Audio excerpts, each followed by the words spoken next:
நம்ம வீட்டில் முன்னோர்களோ சரி, இல்லை அகால மரணம் அடைந்தவங்களோ சரி, யாரா வேணாலும் இருக்கட்டும். ஸோ இப்போ அவங்களுக்கு ஒரு குறிப்பிட்ட நாள் இடைவெளியில் வந்து மோட்ச தீபம் போடணும் அப்படின்றத சொல்லுவாங்க. கண்டிப்பா. ஸோ அதை பற்றி உங்களோட கருத்து என்ன ஐயா? இந்த மோட்ச விளக்கு தெய்வத்துக்கு முன்னாடி சிவனுக்கு சிவனே பூஜை பண்ணக்கூடிய கோவில் உலகத்துல எங்கேயாவது பார்த்துருக்கீங்களா? சிவனுக்கு சிவனே. அந்த கோவிலுக்குள்ள அம்பாளுக்கு ஒரு பேர் இருக்கு. அது உங்களுக்கு என்னன்னு தெரியுமா? இது வரைக்கும் உலக ரகசியமாவே வச்சிருக்காங்க. அந்த அம்பாளுடைய பேர் என்ன அப்படின்னு கேட்டீங்கன்னா மத்தியபுரி அம்மன்.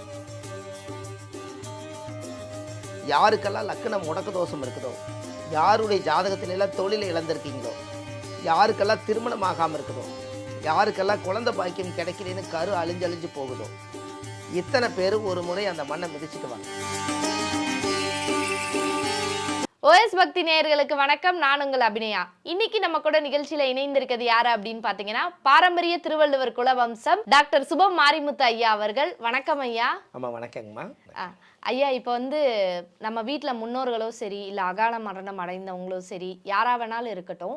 ஸோ இப்போ அவங்களுக்கு ஒரு குறிப்பிட்ட நாள் இடைவெளியில் வந்து மோட்ச தீபம் போடணும் அப்படின்றத சொல்லுவாங்க. கண்டிப்பா. ஸோ அதை பற்றி உங்களோட கருத்து என்ன ஐயா? அனைவருக்கும் வணக்கம். பாரம்பரிய திருவள்ளுவர் குல வம்சம் பிரசன்ன ஜோதிடர் சுப மாரிமுத்து, திருப்பூர்லேருந்து இந்த பதிவு உங்களுக்காக. இப்போ அம்மா என்ன கேட்டிருக்காங்கன்னா, நம்ம வீட்டில் நல்லா வாழ்ந்து பொழைச்சவங்க திடீர்னு இறந்துட்டாங்க. அவங்களுக்கு 16 இந்த மாதிரி அடப்பு எல்லாம் முடிஞ்சிருச்சு. திடீர்னு ஒரு அகால மரணம் அடைஞ்சிட்டாங்க. அவங்க ஆன்மா சாந்தியாச்சா இல்லையா? அவங்க இறந்தவங்களுக்கு மறுபடியும் அவங்கள எடுத்து எப்படி கும்பிடுறது, மோட்ச தீபம் எப்படி போடுறதுன்னு கேட்குறாங்க. இந்த மோட்ச தெய்வத்தை பற்றி அம்மா கேட்டதுனால உங்களுக்கு ஒரு அற்புதமான பதிவு சொல்கிறேன். பெரிய ஒரு சிறப்பான ஒரு விஷயத்தை சொல்கிறேன். இந்த முன்னோர்களுக்கு அந்த காலத்தில் இந்த மோட்ச தெய்வ விளக்குங்கிறதே இன்றைக்கி இந்த பதிவில் நீங்கள் தெரிஞ்சுக்கலாம். அந்த ரகசியத்தை சொல்கிறதுக்கு முன்னாடி நீங்கள் கொஞ்சம் பொறுமையாக அந்த இடவிடாமல் உங்களுடைய மன அமைதியோடு இதை கேட்டால் உங்களுக்கு ஒரு புண்ணியம் கிடைக்கும். ஏன் அப்படின்னு கேட்டிங்கன்னா, இந்த மோட்ச விளக்கு தெய்வத்துக்கு முன்னாடி சிவனுக்கு சிவனே பூஜை பண்ணக்கூடிய கோவில் உலகத்தில் எங்கேயாவது பார்த்துருக்கீங்களா? சிவனுக்கு சிவனே. அப்போது உங்கள் வாழ்க்கையில் ஒரு ரகசியத்தை சொல்கிறேன். போன ஜென்மத்தில் செஞ்ச பாவத்தை இந்த ஜென்மத்தில் அனுபவிக்கணும்னு சொல்கிறாங்க. அப்போ அந்த போன ஜென்மத்தில் செஞ்ச பாவத்துக்கு இந்த ஜென்மத்தில் நம்ம பரிகாரம் தேடித்தான் ஆகணும்னு சில தர்மகாரிய புண்ணியமெல்லாம் பண்ணுறோம். ஆனால் இப்போ ஒரு கோவில் உங்களுக்கு சொல்கிறேன். அந்த கோவிலுடைய வரலாறு என்ன அப்படின்னா, கூகுளில் நீங்கள் சர்ச் பண்ணி பாருங்கள். இப்பிரிவியில் செய்த பாவம் இப்பிரிவிலே நிவர்த்தியாகக்கூடிய கோவில். தமிழ்நாட்டிலேயே வேறு எங்கேயும் இல்லை. மதுரையில் பெரியார் பஸ் நிலையம் பக்கத்தில் இன்மையிலும் நன்மை தருவார் கோவில். இன்மை அப்படின்னா இல்லைன்னு அர்த்தம். இந்த இல்லைன்னு இருக்கக்கூடிய அந்த கோவிலுக்குள்ளே நீங்கள் போய் கால் எடுத்து வச்சாச்சுன்னா உங்களுக்கு இன்மையிலும் நன்மை தருவார் கோவில். இந்த கோவில் என்ன ஒரு ரகசியம்னு கேட்டிங்கன்னா, சிவன் கோவிலில் போனீங்கன்னா எப்போவுமே ஆவுடை அந்த பக்கம் இருக்கும். ஆனால் இந்த கோவிலில் சிவனே திரும்பி இருப்பார், ஆவுடை இந்த பக்கம் இருக்கும். ஏன் நம்ம இங்கேருந்து போகும்போது நமக்கு தேவை சாமி சிவன் வரம் கொடுக்கணும், ஏன் சாமியை திருப்பி வச்சுக்கிறாங்கன்னு கூட நீங்கள் ஒரு கேள்வி கேட்கலாம். ஏன் வச்சுக்கிறாங்கன்னா, சிவனுக்கு மேலே ஒரு அடி 2 அடிக்கு மேலே பார்வதியும் சிவனும் சிவலிங்கத்துக்கே பூஜை பண்ணுறாங்க. அப்போ பார்வதியும் சிவனும் சிவலிங்கத்துக்கே பூஜை பண்ணுறாங்க. சிவலிங்கம் பூஜை பண்ணித்தான் சிவன் அவதாரம் எடுத்திருக்காங்க, பரமசிவனா. அப்போ ஆதி காலத்தில் முன்னோர்கள் அந்த காலத்தில் சிவலிங்கத்துக்கு பூஜை பண்ணுறதுக்காக சிவனும் பார்வதியும் சிவனுக்கு பூஜை பண்ணுற கோவில் எங்கேயாவது இருக்கான்னு பாருங்கள். உலகத்தில் 4000 கோயிலுக்கு மேலே இருக்குது. ஆனால் சிவலிங்க பூஜை ஃபஸ்ட் கிளாஸாக அந்த சிவனுக்கு சிவனே பூஜை பண்ணுது. அதனால தான் இப்பிரிவியில் செய்த பாவம் இப்பிரிவிலே நிவர்த்தியாகும். அந்த கோயிலுடைய சூட்சுமை என்ன அப்படின்னு கேட்டிங்கன்னா, மதுரையில் இந்த உலகத்தில் மதுரையில் போய் யாராவது அரசனை ஆளணும், நான் ஒரு பதவியில் போய் ஆளணும் அப்படின்னு நீங்கள் ஏதாவது நினச்சிங்கன்னா, அந்த கோவிலில் போய் நான் இந்த மண்ணுக்கு வந்திருக்கேன், நான் உங்கள்கிட்ட வந்து மன்னிப்பு கேட்டு தான் நான் இந்த நாட்டை ஆள போகிறேன் அப்படி சொல்லி அரசாள்றதுக்காக முடிசூடிய மன்னனும் இறுதியில் பிடிசாம்பலாய் போவான்ங்கிறது வந்து அந்த கோவிலில் தான் அந்த ரகசியம் புதைஞ்சிருக்கு.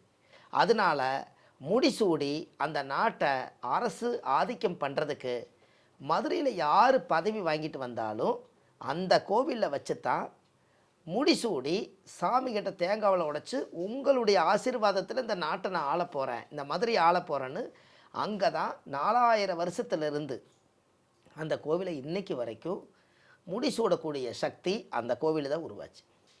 அப்பேற்பட்ட கோவில் தான் இன்மையிலும் நன்மை தருவார் கோயில். இந்த கோவிலில் என்ன ரகசியம்னு கேட்டிங்கன்னா, யார் ஜாதகத்துல எல்லாம் லக்கணம் முடக்கு தோஷம் இருக்குதோ அந்த முடக்கு தோஷம் யாருடைய ஜாதகத்தில் இருந்தாலும் லக்கணமே முடங்கிட்டா முதல்ல அவருடைய செயலிலேருந்து போயிடும். அவர் தொழில் செய்யலான்னு நினைப்பார், இன்வெஸ்ட் பண்ணுவார், பெருசாக சம்பாதிக்க முடியாது. ஒரு கல்யாணம் முக்கியலான்னு நினைப்பார், கல்யாணம் பண்ண முடியாது. ஒரு குழந்தை பெற்று நம்ம வந்து சமுதாயத்துக்கு கொண்டு வரலான்னு நினைப்பார், பண்ண முடியாது.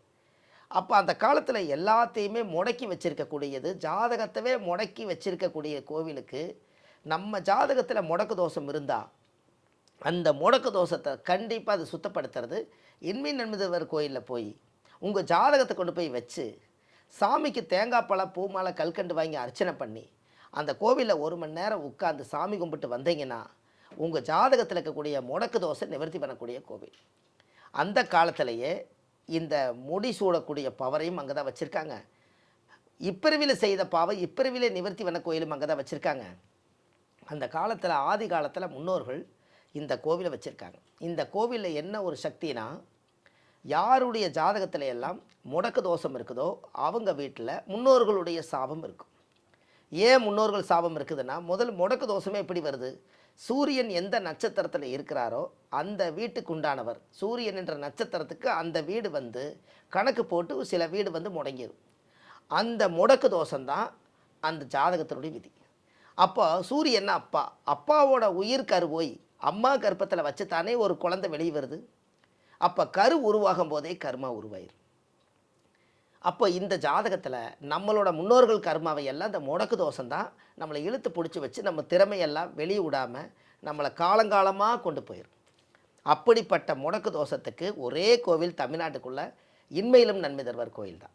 அந்த கோவிலில் போய் நீங்கள் சாமி கும்பிட்டு வந்தாச்சுன்னு சொன்னால் அந்த நிமிஷத்தில் இருந்து பாருங்கள், கோவிலுக்குள்ளே உங்கள் ஜாதகம் கருவறைக்குள்ளே போய் அந்த ஜாதகத்தை வச்சு தீபாரதனை காமிச்சாச்சுன்னா அந்த இடத்துலேயே உங்களுக்கு ஆசீர்வாதம் கிடைச்சாச்சு. அதுலேருந்து நடப்பதெல்லாம் நீ நன்மைக்கு. அப்போது அந்த கோவிலில் ஒரு பெரிய அதிசயம் என்னென்னா, அந்த கோவிலில் மோட்ச விளக்கு ஏற்றுறாங்க. எங்கே ஏற்றுறாங்கன்னா, கோவிலில் மேலே ராஜகோபுரத்து பக்கத்தில் ஏற்றுறாங்க. இந்த ராஜகோபுரத்தை கட்ட மோட்ச விளக்கு ஏற்றுறாங்க. யாரெல்லாம் லக்கணத்தில் முடக்கு இருக்குதோ, லக்கணத்தில் மாந்தி தோஷம் இருக்குதோ, அவங்களுக்கெல்லாம் முன்னோர்களுக்கு இறந்தவர்களுக்கு ஏதாவது மோட்ச தெய்வம் போடாமல் ஆன்மா சாந்தி ஆகாமல் இந்த முடக்கு தோஷத்தினால ஒரு இருளண்டி போய் முன்னோர்களுடைய கர்ம வினை தோஷமெல்லாம் இருந்தால் அத்தனைக்கு சேர்த்து வாழ்க்கையில் ஒரு முறை மதுரையில் பெரியார் பஸ் நிலையம் பக்கத்தில் இன்மையிலும் நன்மை தருவார் கோவிலில் போய் ஒரு மோட்ச தெய்வ விளக்கேற்றிட்டு வாங்க. இன்னொரு விஷயம் உங்களுக்கு ஒன்று தெரியுமா, அந்த கோவிலில் முன்னோர்களுக்கு மோட்ச விளக்கு போட்டால் உங்கள் ஆன்மா சாந்தியாகும். உங்கள் முன்னோர்களுடைய எத்த பெரிய ஆன்மாவாக இருந்தாலும் உங்கள் முன்னோர்களுடைய ஆன்மா சாந்தியாகும். அந்த கோவிலுக்குள்ளே அம்பாளுக்கு ஒரு பேர் இருக்குது. அது உங்களுக்கு என்னென்னு தெரியுமா, இது வரைக்கும் உலக ரகசியமாகவே வச்சுருக்காங்க. அந்த சிவனுக்கு பார்வதி தாயாருடைய பேர், அம்பாளுடைய பேர் என்ன அப்படின்னு கேட்டிங்கன்னா, அங்கே சிவனும் பார்வதியும் சிவலிங்கத்துக்கே பூஜை பண்ணுறதுனால ஒரு கருவறைக்குள்ளேயே சிவலிங்க கோயில் இருக்குது, இன்மை நன்மை தருவார் கோயில். அதே கோயிலுக்குள்ளே அம்பாள் சன்னதி தனியாக இருக்குது. அந்த அம்பாளுடைய பேர் என்ன அப்படின்னு கேட்டிங்கன்னா மத்தியபுரி அம்மன். என்ன பேருங்க, மத்தியபுரி அம்மன். இந்த மத்தியபுரி அம்மன் எப்படி அந்த அம்பாளுக்கு பேர் வந்துச்சுன்னா, மதுரை மீனாட்சி அம்மன் கோவிலுக்கு முன்னாடி 710 வருஷத்துக்கு மூத்த கோவில் தான் இந்த இன்மையிலும் நன்மை தருவார் கோவில். அப்போது மதுரை மீனாட்சி அம்மன் கோவிலே எவ்வளவு ஆண்டு காலமாகுது, அதை விட மூத்த கோயிலுன்னா அங்கே சிவனும் பார்வதியாக இருக்கிறவரே மதுரை மீனாட்சியும் சுந்தரேஸ்வரன் தான். அவங்க 2 பேரும் இங்கே குலதெய்வமாக வச்சு கும்பிடுறாங்கன்னா அப்போ அந்த காலத்தில் எப்படி இருக்குன்னு பாரு. அந்த மத்தியபுரி அம்மன் எதுக்காக பேர் வந்ததுன்னா, மதுரையை ஒரு காலத்தில் ஒரு சமசதுரமாக இருக்கும்போது மதுரையவே அளவுகோல் எடுத்து அளந்து சென்று மையம் இந்த இடம்தான் காமிக்குதுன்னு சொல்லி அந்த இடத்துல அந்த ஸ்ரீ சக்கரத்தை உருவாக்கி அந்த தாமரையுடைய கல் மேலே ஸ்ரீ சக்கரத்தை உருவாக்கி அந்த ஸ்ரீ சக்கரத்தில் எல்லா கோடும் போட்டு அந்த நடு மையத்தில் கொண்டு வந்து அம்பாளுடைய கட்டை விரலை வச்சு அந்த மத்தி உரி அம்மனுடைய காலை வச்சு மதுரைக்கே வந்து மத்தி உரின்னு வச்சுது. அங்கே தான் மத்தி வந்து நடுமையமாக உருவான கோவில். அப்போ இங்கேருந்து ஒரு பரிகாரத்தை எடுங்க, ஆதிகால பரிகாரத்தை ஒன்று எடுக்கணும். நான் எப்படி எடுத்துக்கிறேன்னா, அப்போது மதுரையில் இடத்தவே அளந்து இது இது இது இது இது கிழக்கு, இது மேற்கு, இது தெற்கு, இது வடக்குன்னு சொல்லி இந்த சென்ட்ரு மத்தின்னு சொல்லி மத்தி உரியம்மன் கோவில் அந்த இடத்துல வச்சதுனால யாருக்கெல்லாம் உங்கள் வீட்டில் இட பிரச்சனை இருக்குதோ, இடத்தை எனக்கு அளந்து சொத்து கொடுக்கலன்னு நீங்கள் நினைக்கிறீங்களோ, யாருக்கெல்லாம் சொத்துனால கோர்ட்டு பிரச்சனை இருக்குதோ, எப்போ கோர்ட்டில் எனக்கு தீர்ப்பு வரும்னு நினைக்கிறீங்களோ, யாருக்கெல்லாம் வீடு வாசல் என்னால் கட்ட முடியலன்னு நினைக்கிறீங்களோ, யாருக்கெல்லாம் எல்லை தகராறு, அவங்க வீட்டுக்கு நம்ம வீட்டுக்கு எல்லை தகராறு, இப்படியெல்லாம் யாராருக்கு இருக்குதோ அத்தனை பேருக்கும் இந்த ஒரு கோவிலில் போய் மத்தி உரியம்மன் கோவிலில் போய் உங்கள் ஜாதகத்தை வச்சு சாமிக்கு தேங்காய் பழம் பூ மாலை கல்கண்டு வாங்கி அர்ச்சனை பண்ணி அந்த அம்பாளுடைய சன்னதிக்குள்ளே உங்கள் ஜாதகம் போயிட்டு வந்தாச்சுன்னா உங்களுடைய இட பிரச்சனை தீர்ந்துடும். அதனால தான் ஆதி காலத்தில் மேலே போய் பார்த்தீங்கன்னா மத்தியபுரி அம்மன் போட்டிருப்பாங்க. இது அந்த இடத்துல நான் பரிகாரமாக அங்கேயே ஆதிகாலம் பரிகாரம் பிறந்தது. அந்த கோவிலில் இதுதான் மத்தி, மதுரைக்கே சென்று அதுதான். அப்போ நீங்கள் உங்கள் வாழ்க்கையில் நீங்களும் இட பிரச்சனை இல்லாமல் நல்லா வாழணும்னா அந்த கோவிலுக்குள்ளே ஒரு முறை போயிட்டு வாங்க. இந்த கோவிலுக்குள்ளே இன்றைக்கி எல்லாரும் போய் மோட்ச தெய்வ விளக்கேற்றுறாங்க. யார் ஜாதகத்திலெல்லாம் லக்கணத்தில் மாந்தி தோஷம் இருக்குதோ, யாருக்கெல்லாம் லக்கணம் முடக்கு தோஷம் இருக்குதோ, யாருடைய ஜாதகத்திலெல்லாம் தொழிலை இழந்திருக்கீங்களோ, யாருக்கெல்லாம் திருமணம் ஆகாமல் இருக்குதோ, யாருக்கெல்லாம் குழந்தை பாக்கியம் கிடைக்கலன்னு கரு அழிஞ்சு போகுதோ, இத்தனை பேர் ஒரு முறை அந்த மண்ணை மிதிச்சிட்டு வாங்க. ஏன்னா அந்த லிங்கத்தவே நீங்கள் பார்த்தீங்கன்னா மேலேருந்து நடந்து வரும்போது பாதாள லிங்கம் மாதிரி இருக்குது. திருச்செந்தூர் முருகன் கோவிலுக்கு போகும்போது பார்த்தீங்கன்னா நடந்து போகும்போது இறங்கி ஸ்டெப்பாக இறங்கி முருகனை பார்ப்பீங்க. அதே மாதிரி தான் கீழே இறங்கி போய் பாதாள லிங்கத்தை பார்ப்பீங்க. அப்படி ஒரு கோவில் இந்த இடத்துல இருக்குது. கண்டிப்பாக வாழ்க்கையில் யாருக்கெல்லாம் லக்கணம் முடக்கு தோஷம் இருக்குதோ, யாருக்கெல்லாம் லக்கணத்தில் மாந்தி தோஷம் இருக்குதோ, அவங்கெல்லாம் மோட்ச தெய்வ விளக்கேற்ற இன்மை நன்மிதவர் கோயிலுக்குள்ளே போயிட்டு வாங்க. வாழ்வது ஒரு முறை, வாழ்த்தட்டும் தலைமுறை. சரியா? அதனால் உங்கள் வாழ்க்கையில் ஒரு மிகப்பெரிய மாற்றம் நடக்க போகுது. நம்ம அதே போல் அந்த கோவிலுக்கு நீங்கள் விளக்கு போட்டு வாங்க. இதுக்கு நான் உங்களுக்கு ஏதாவதுன்னா உங்களுக்கு ஜாதகம் பார்க்கணும், இல்லை என்னை அணுகி வரணும் அப்படின்னா நம்ம சென்னையிலே ஒரு ஆஃபீஸ் வடபழனியில் முருகன் கோயில் வாசல்லையே வச்சுருக்கோம். திருப்பூர்லேயே நம்ம ஆஃபீஸ் இருக்குது. நீங்கள் ஆன்லைன்லேயும் நம்ம ஜாதகம் பார்க்குறோம், நேரடியாகவும் ஜாதகம் பார்க்குறோம். நம்மளுடைய ஃபோன் நம்பர் வந்து 9361388202 9655715555. இந்த நம்பருக்கு நீங்கள் கால் பண்ணிங்கன்னா ஆஃபீஸுக்கு போகும். உங்களுக்கு ஏதாவது பதிவு பண்ணி உங்களுக்கு ஜாதகம் பார்க்க வருவீங்க. கண்டிப்பாக வாழ்க்கையில் மோட்ச தீப விளக்கு யாரு போய் ஏற்றணுங்கிறத இந்த பதிவில் நீங்கள் பார்த்துட்டீங்க. இந்த சேனலை ஒரு சப்ஸ்கிரைப் பண்ணி வைங்க. இந்த மாதிரி ஆதிகால பரிகாரங்கள் எல்லாம் உங்களுக்கு தினமும் ஒரு தகவலாக இந்த சேனலில் வந்துட்டுருக்கு.